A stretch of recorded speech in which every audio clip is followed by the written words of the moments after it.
தெரியுதா? எக்ஸலண்ட் லான்ச்சியா, தெரியுதா?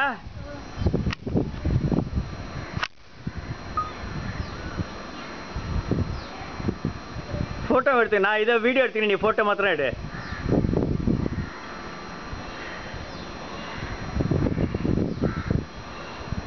நான் தான் சொன்னேன் கிறிஸ்டல் கிளியர் ஸ்கைன்னு.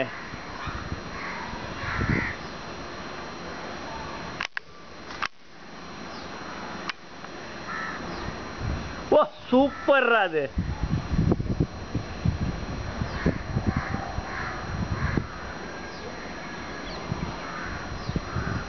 அந்த பின்னாடி ட்ரெயில் ஆஃப் இது இருக்குல்ல, அந்த ஸ்மோக் எடுத்துக்கானே போயிடுச்சுடா, உள்ளே போயிடுச்சு. அவள் தான். I don't think we can see now.